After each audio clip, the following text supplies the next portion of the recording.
Everyone, welcome to my channel. तो last video में जो है वो हमने जो है वो मैथ की कुछ बेसिक टर्म्स के बारे में पढ़ा था। वो बेसिक टर्म्स थी natural number, whole number, integers, even number और ऑड नंबर, जिसे हम हिंदी में प्राकृतिक संख्याएं, पूर्ण संख्याएं, पूर्णांक, सम संख्याएं और विषम संख्याओं के बारे में हमने पिछली वीडियो में जो है वो पढ़ा था। तो आज हम इस वीडियो में जो है वो मैथमेटिक्स की कुछ अनदर जो बेसिक टर्म्स हैं उसके बारे में जो है वो बात करेंगे।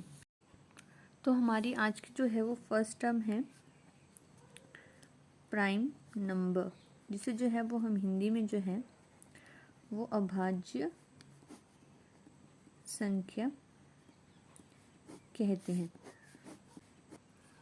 जो प्राइम नंबर या अभाज्य संख्या होती है उसकी डेफिनेशन ये जो है वो ये बोलती है कि वो हमेशा क्या होती है, वो वन से बड़ी होंगी। वन उसमें जो है वो कभी भी नहीं आएगा। और इसमें जो है वो दो कंडीशंस होती हैं। फर्स्ट कंडीशन जो है वो ये होती है कि वो नंबर जो है सिर्फ अपने आप से भाग होगा। भाग को जो है वो हम इंग्लिश में जो है वो डिवाइड कहते हैं। और सेकंड कंडीशन ये है कि वो नंबर सिर्फ वन से डिवाइड होगा। मीन्स ये कि प्राइम नंबर या अभाज्य संख्या जो है वो होती हैं जो हमेशा क्या होती है, वन से जो है वो बड़ी होती है। उसमें वन जो है वो कभी नहीं आता। और इसमें जो है वो दो कंडीशंस होती हैं। पहली कंडीशन जो है वो ये होती है कि जो भी नंबर होगा वो या तो सिर्फ अपने टेबल के साथ जो है वो भाग होना चाहिए, या तो सिर्फ वो है वो वन से जो है वो डिवाइड होना चाहिए। इसके जो है ओनली टू फैक्टर्स ही होंगे। ठीक है, कहने का मतलब ये है कि प्राइम नंबर के जो है या अभाज्य संख्या के जो है वो हमेशा क्या होते हैं, दो ही फैक्टर होते हैं। अगर हम एग्जांपल की बात करें तो फर्स्ट एग्जांपल अगर हम देखें 5 का, 5 किस किस में टेबल में आ सकता है, 5 या तो 1 के टेबल में आ सकता है या तो 5 के टेबल में खुद के टेबल में आएगा। मीन्स कि उसके सिर्फ दो ही फैक्टर है। 5 या तो खुद से डिवाइड हो सकता है या तो सिर्फ 1 से डिवाइड हो सकता है, तभी पॉसिबल है ना। 5 जो है वो किसी और टेबल में आता है, नहीं आएगा ना। तो कहने का मतलब ये है कि प्राइम नंबर जो है वो होते हैं जिसमें जो है वो हमेशा दो ही फैक्टर होते हैं। अगर हम एक एग्जांपल की और की बात करें 8 की, जैसे 4 2 का 8, ठीक है, 2 4 का 8 हो गया, 1 8 का 8 हो गया, 8 1 का 8 भी होता है। तो इसके कितने फैक्टर्स बन रहे हैं, 4 फैक्टर्स बन रहे हैं। और अभी मैंने आपको पीछे बताया कि हाँ कि जिसके जो है वो दो फैक्टर बनते हैं उसे जो क्या कहते हैं, वो प्राइम नंबर कहते हैं या अभाज्य संख्या कहती है। बट जिस भी टर्म के या जिस भी नंबर के जो है वो दो से ज़्यादा जो है वो फैक्टर बने तो उसे क्या कहते हैं हम, कंपोजिट नंबर या संयुक्त संख्या। ठीक है, मीन्स कि प्राइम नंबर जो है या अभाज्य संख्याएं जो हैं वो होती हैं जो हमेशा जो क्या है वो वन से जो है वो बड़ी होती है। वन जो है वो कभी भी जो है वो प्राइम नंबर या अभाज्य संख्या नहीं होती है, क्योंकि उसमें जो डेफिनेशन के अकॉर्डिंग अगर हम बात करें तो वो जो हमेशा क्या होती है, वन से बड़ी होती है। उसमें जो है वो दो कंडीशन होती है। सबसे पहली कंडीशन ये होती है कि वो नंबर जो है वो सिर्फ अपने आप से ही भाग होना चाहिए या डिवाइड होना चाहिए, या वो नंबर जो है वो सिर्फ वन के साथ ही डिवाइड होना चाहिए। मतलब कि उसके सिर्फ कितने फैक्टर आने चाहिए, दो ही फैक्टर आने चाहिए। अभी हमने एग्जाम्पल की बात की, जैसे हमने 5 को करके देखा तो 5 के कितने फैक्टर बन रहे हैं, 1 और 2। मतलब 5 या तो खुद के टेबल में आएगा या सिर्फ 1 के टेबल में आएगा। तो इसके कितने फैक्टर बन रहे हैं, तो 2। इसका मतलब 5 क्या है, एक प्राइम नंबर है या अभाज्य संख्याएं हैं। अगर हम 8 की बात करें तो 8 में क्या था कि वो 4 2 का 8 भी होता है, 2 4 का 8 भी होता है, 1 इंटू 8 भी होता है, 8 1 का 8 भी होता है। मीन्स कि कितने फैक्टर बन रहे हैं, 4 फैक्टर बन रहे हैं, 2 से ज़्यादा फैक्टर बन रहे हैं। तो इसलिए ये क्या है, कंपोजिट नंबर या संयुक्त संख्या। कि कंपोजिट नंबर जो है वो नंबर होते हैं जिसके जो है वो दो से ज़्यादा जो है वो फैक्टर बने, उसे क्या कहते हैं हम, संयुक्त संख्या या कंपोजिट नंबर। अब जो 2 है, 2 जो है वो एक ऐसा इवन नंबर, इकलौता एक ऐसा इवन नंबर है जो कि प्राइम नंबर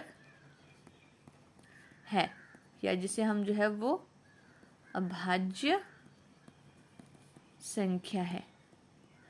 मतलब 2 या तो सिर्फ अपने टेबल में आएगा या सिर्फ 1 के टेबल में ही आता है। तो 2 जो है वो 2 जो है वो इकलौता एक ऐसा इवन नंबर है जो क्या है, प्राइम नंबर है या अभाज्य संख्या है। कहने का मतलब ये कि प्राइम नंबर जो है वो नंबर होते हैं जो हमेशा क्या होते हैं, 1 से बड़े होते हैं, और क्या होता है वो या तो सिर्फ अपने टेबल में आते हैं या सिर्फ 1 के टेबल में आते हैं। उसके कितने फैक्टर होते हैं, 2 ही फैक्टर होते हैं। अगर किसी भी नंबर के जो है वो 2 से ज़्यादा जो है वो फैक्टर होते हैं तो वो क्या होता है, कंपोजिट नंबर या संयुक्त संख्या है। और 2 इकलौता एक ऐसा इवन नंबर है जो क्या है, वो प्राइम नंबर होता है या अभाज्य संख्या जो है वो होती है, क्योंकि 2 जो है वो सिर्फ अपने टेबल में आता है या सिर्फ 1 के टेबल में आता है। और कोई भी ऐसा इवन नंबर मीन्स की सम संख्या नहीं है जो कि वो प्राइम नंबर होती हैं। अब जो है वो हम नेक्स्ट टर्म की मूव करते हैं, जो है सेकंड टर्म हमारी जो है वो है रैशनल नंबर, जिसे जो है वो हम हिंदी में क्या कहते हैं, परिमेय संख्याएं। परिमेय संख्याएं या रैशनल नंबर जो है वो होते हैं जो हमेशा किस फॉर्म में होते हैं, P/Q की फॉर्म में होते हैं। और जो इसमें जो Q है, मीन्स की जो Q है वो कभी भी क्या है, 0 के इक्वल नहीं होगा। अगर वो 0 के इक्वल होता है तो ये जो है वो रैशनल नंबर या परिमेय संख्या जो है वो नहीं होंगी।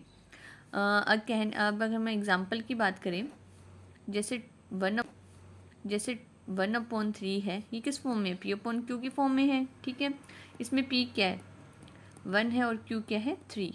मीन्स कि जो Q है वो क्या है, 0 के इक्वल नहीं है। इसका मतलब ये क्या हुआ, ये क्या है, रैशनल नंबर है, परिमेय संख्या है या नहीं है। अब हम जो है वो कैसे पता लगाएंगे कि 1/3 जो लिखा है मैंने वो रैशनल नंबर या परिमेय संख्या है। इसके लिए जो है वो कुछ कंडीशंस होती हैं। इसमें जो है वो एक कंडीशन होती है, वो होती है कि नॉन टर्मिनेटिंग बट रिपीटिंग। कहने नॉन टर्मिनेटिंग का मतलब ये हुआ कि जो टर्म कभी खत्म नहीं होगी, जो वो टर्म जो है कभी खत्म नहीं होगी, वो जो है वो कंटिन्यूसली जो है वो चलती रहेगी। रिपीटिंग मतलब बार बार दोहराना। अगर मैं एग्जांपल की बात करूँ नॉन टर्मिनेटिंग का, जैसे मैंने आपको बताया कि नॉन टर्मिनेटिंग जो है वो टर्म होती है जो कभी भी जो है वो ख़त्म नहीं होती है। जैसे मैंने नॉन टर्मिनेटिंग के एग्जांपल की बात करूँ तो जैसे जो है हम रात को जो है वो तारे देखते हैं।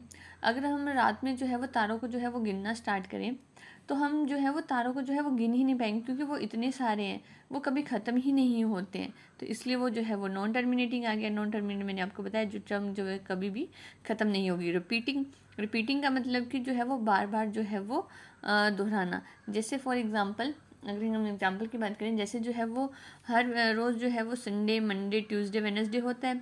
एक हफ्ते के बाद जो है वो संडे क्या होता है, दोबारा से क्या हो जाता है, रिपीट हो जाता है। मीन्स कि बार बार चीज़ वो वापस आ रही है। बट जो नॉन टर्मिनेटिंग है वो क्या होती है कि हाँ कि जिस चीज़ को जो है कभी ख़त्म ही नहीं होती है। जैसे मैंने अभी ऊपर एग्जांपल की बात की थी 1/3। ठीक है, जब मैं 1/3 को डिवाइड करूँगी, 3 को जो है मैं 1 से डिवाइड करके देखूँगी तो क्या आएगा, यहाँ पे 1 है, यहाँ पे 3 है, यहाँ पे छोटी है और यहाँ पे क्या है, बड़ी। तो मुझे क्या लगानी पड़ेगी, 0। अगर मैंने 0 लगाई तो यहाँ मुझे क्या लगाना पड़ेगा, पॉइंट। अब हम देखते हैं इसको कटता है कि नहीं। 3 का कितना होता है, 9।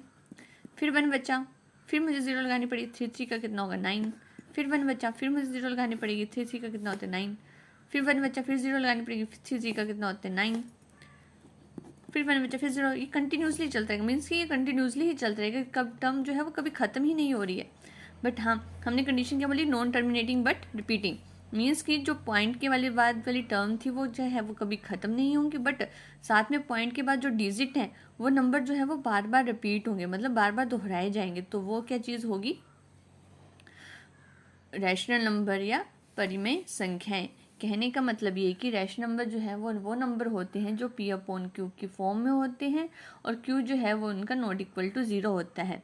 अब हमें किसी नंबर को चेक करना हो तो हम ये देखते हैं उसको जब हम डिवाइड करेंगे तो वो क्या होना चाहिए, नॉन टर्मिनेटिंग होनी चाहिए, बट साथ में क्या होनी चाहिए, रिपीटिंग होनी चाहिए। कहने का मतलब ये कि जो पॉइंट के बाद टर्म्स आएंगी वो जो है वो कभी ख़त्म नहीं होगी, वो नंबर जो है वो कभी ख़त्म नहीं होगा, बट पॉइंट के बाद जो भी टर्म आएगी वो जो है वो सेम ही टर्म बार बार जो है वो रिपीट होती रहेगी। तो उसे ही जो क्या कहते हैं हम, रैशनल नंबर या परिमेय संख्याएं। अब हम नेक्स्ट टर्म की तरफ मूव करते हैं जो है इररेशनल नंबर, या जिसे जो है वो हम हिंदी में कहते हैं अपरिमेय संख्याएं। तो अपरिमेय संख्याएं जो हैं वो संख्याएं होती हैं जो नॉन टर्मिनेटिंग होती हैं, बट नॉन रैशनल नंबर जो है वो संख्याएं होती हैं जो नॉन टर्मिनेटिंग होती हैं और नॉन रिपीटिंग होती हैं। अभी मैंने आपको पीछे समझाया कि नॉन टर्मिनेटिंग क्या होती है। नॉन टर्मिनेटिंग जो है वो होता है जो कभी भी जो है वो टर्म जो है वो कभी ख़त्म नहीं होती है। नॉन रिपीटिंग का मतलब ये हुआ कि बार बार दोहराई नहीं जाएगी। अगर हम नॉन मीन्स की जो नॉन टर्मिनेटिंग होती है उसका मतलब ये होता है कि जो चीज़ हम बार बार रिपीट नहीं होती है उसे क्या कहते हैं, नॉन रिपीटिंग। जैसे फॉर एग्जांपल अगर हम बात करें, जैसे हम सन्स की बात करें तो जैसे जो 2002 है, मीन्स कि जो 2002 है, 1999 है, ये जो है वो कभी भी जो है वो दोबारा रिपीट नहीं हो सकते। मतलब एक बार ये सन चले गए, अब ये दोबारा जो है वो रिपीट कभी भी नहीं हो सकते हैं। तो ये क्या हुई, नॉन रिपीटिंग टर्म। ठीक है, इरेशनल नंबर या अपरिमेय संख्याएं वो होती हैं जो क्या है, नॉन टर्मिनेटिंग होती हैं और साथ में क्या होती है, नॉन रिपीटिंग। नॉन टर्मिनेटिंग का मतलब जो टर्म जो है वो कभी ख़त्म नहीं होती है, नॉन रिपीटिंग का मतलब जो टर्म जो है वो बार बार दोहराई ना जाए। अब हम इसे जो है वो एग्जाम्पल के थ्रू समझते हैं कि हाँ कि कोई भी नंबर जो है वो इरेशनल नंबर कैसे होता है। अब मुझे जो है वो 2 का स्क्वायर रूट निकालना है, तो मैं क्या करूँगी, आपको पता ही होगा कि स्क्वायर रूट कैसे निकालते हैं, 1 का स्क्वायर 2 का स्क्वायर कर करके ऐसे निकालते हैं। तो मुझे 2 चाहिए, तो मैं किससे मल्टीप्लाई करूँ, या 2 से या तो ज़्यादा है या तो मतलब 2 से या तो कम आए या उससे बराबर आए। ठीक है, तो मैंने क्या किया, 1 का कितना होता है 1, कितने बच्चे 1। फिर क्या करते हैं इसमें हमेशा 2 के जो है वो जोड़े उतारते हैं नीचे। ठीक है, फिर हम क्या करते हैं, मैंने 2 0 उतार ली, मतलब 2 जोड़े उतार लिए, तो यहाँ पे क्या लगेगा, पॉइंट। ठीक है, अब फिर कहते हैं ये वाली टर्म और ये वाली टर्म दोनों आपस में क्या हो जाती हैं, ऐड हो जाती है। तो 1 + 1 कितना हुआ 2। तो 2 में मैं जो भी 2 के साथ जो है वो मल्टीप्लाई करूँगी वो मैं 2 के साथ जो है वो क्या लिख दूँगी, उसके साथ जो है वो लिख दूँगी। जैसे 2 को जो है अगर मैं 2 से मल्टीप्लाई करके देखूँ तो मैं 2 को भी जो है वो 2 से ही मल्टीप्लाई करके देखूँगी। जैसे 2 2 का 4, 2 2 का 4 कितना है 44। अगर मैं 2 को 3 से मल्टीप्लाई करूँ तो यहाँ पे भी मैं क्या लिखूँगी, 3 ही लिखूँगी। तो 3 3 का 9, 3 2 का 6, 69 है। ठीक है, अब जो है वो अगर देखो ये 69 यहाँ पे क्या है 100 है, तो मैं इसको आगे करके देख लेती हूँ। मैं 2 को जो है वो उससे भी मल्टीप्लाई करूँगी साथ में, जिससे मैं मल्टीप्लाई करूँ वो टर्म भी जो है वो मैं साथ में लिखूँगी। तो कितने 4 4 का 16, 4 1 का 4, 4 2 का 8, 8 + 1 9। ठीक है, अब ये 96 है, यहाँ पे कितना है 100। मैं एक और टर्म करके देख लेती हूँ, क्या पता इसके बराबर ही आ जाए। 2 को जिससे मैं मल्टीप्लाई करूँगी वो ही मैं 2 के साथ क्या लिखूँगी उसे साथ में। जैसे 5 5 का 25, 2 बचे, 5 2 का 10, 10 + 2 12। मतलब 5 से जब मैंने किया तो 125 है, 4 से मैंने किया तो 96 है। मतलब ये 100 से बड़ी हो जा रही है 5 वाली टर्म, और ये 100 से क्या है छोटी है, तो मैं यहाँ छोटी वाली टर्म लूँगी। तो किससे हुआ ये मल्टीप्लाई, 4 से, तो कितना है 96। यहाँ कितने बचे 10, यहाँ कितने बचे 9, 10 में से 6 के बचते हैं 4। ठीक है, अब क्या करते हैं हम फिर से ऊपर से क्या निकालते हैं, 2 जीरोस ले लेते हैं। अब क्या करते हैं, जो ये 24 आया है इसमें जो टर्म यहाँ पे आई होती है वो क्या हो जाती है, आपस में ऐड हो जाती है। तो 24 + 4 कितने होते हैं 28। 28 को मैं किससे मल्टीप्लाई करूँ कि मुझे 400 मिले, मैं करके देख लेती हूँ। अगर मैं 28 को 2 से करूँ तो मैं यहाँ पे भी क्या लिखूँगी, 2 ही लिखूँगी। जैसे 2 का 4, 1 का 8, 2 का 16, 2 का 4 + 5। जब मैंने 28 को 2 से मल्टीप्लाई किया तो मेरे पास कितना बचा, 564। बट यहाँ मेरे पास कितना है, 400। तो इसका मतलब ये किससे जाएगा, 1 से जाएगा। तो यहाँ पे भी 1 आएगा।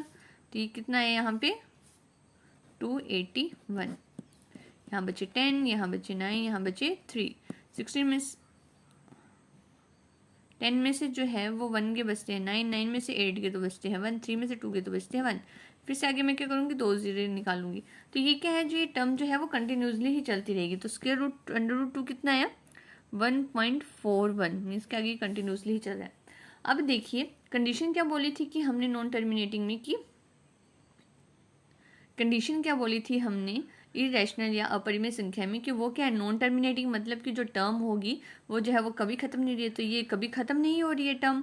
साथ में क्या बोली थी, नॉन रिपीटिंग, मीन्स कि जो पॉइंट के बाद जो डिजिट आएंगे या जो नंबर आएंगे वो क्या होंगे, वो सेम नहीं होंगे, वो अलग अलग होंगे। तो यहाँ पे अलग अलग आ रहे हैं ना, पहले 4 आ रहा है, फिर 1 आ रहा है, फिर कुछ और आएगा। तो ये क्या मतलब हुआ इसका, ये जो है वो नॉन टर्मिनेटिंग भी है और साथ में क्या है, नॉन रिपीटिंग भी, मतलब कि टर्म जो है वो कभी ख़त्म भी नहीं हो रही और साथ में इसके जो नंबर्स हैं वो जो है वो रिपीट नहीं हो रहे। तो इसका मतलब जो √2 है वो क्या हुआ, इरेशनल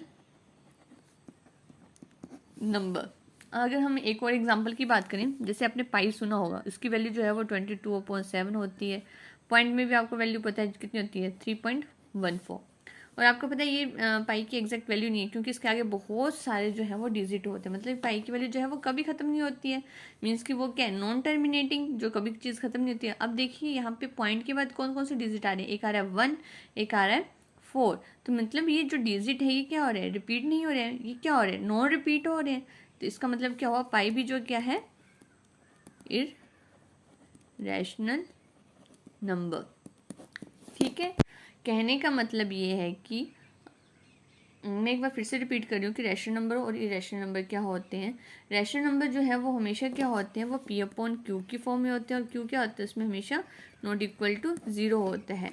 रैशनल नंबर में क्या बोलते हैं, अगर हमें किसी के रैशनल नंबर को पहचाने तो वो क्या होते हैं, नॉन टर्मिनेटिंग बट रिपीटिंग। अभी मैंने आपको पीछे समझाया था। कहने का मतलब कि वो जो टर्म है वो कभी ख़त्म नहीं होगी, बट उसके जो पॉइंट के बाद वाले जो डिजिट हैं वो क्या होंगे, सेम ही होंगे। तो वो क्या होगा, रैशनल नंबर। और सेकंड में मैंने क्या बताया था, इरेशनल नंबर या अपरिमेय संख्याएं वो संख्याएं होती हैं जो साथ में जो है वो non terminating and non repeating, कि जो टर्म जो है वो कभी भी ख़त्म नहीं होगी, बट पॉइंट के बाद वाली जो टर्म होगी उसके जो डिजिट होंगे वो क्या होंगे, वो अलग अलग होंगे। वो ऐसे 3 नहीं आएंगे, वो ऐसे आएंगे 1, 4, 8 कुछ भी आ सकते हैं। तो वो क्या होते हैं, इरेशनल नंबर या अपरिमेय संख्याएं। आई होप आपको जो है ये वीडियो अच्छी लगी होगी और आपको जो है वो आई होप आपको जो है वो रैशनल और इरेशनल प्राइम नंबर और कंपोजिट नंबर के बीच में जो है वो डिफरेंस का जो है वो पता चल गया होगा। अगर अब आपसे कोई भी जो है वो क्वेश्चन पूछ ले कि हाँ कि रैशनल नंबर या इरेशनल नंबर या परिमेय या अपरिमेय संख्याओं में जो है वो डिफ्रेंशिएट कीजिए कि हाँ कि ये नंबर जो है वो परिमेय संख्याएं हैं या नहीं हैं, तो आई होप कि आप जो है वो उसका जो है वो आंसर दे पाएंगे। अगर वीडियो अच्छी लगी हो तो please like, comment, share and also subscribe my channel. Thank you.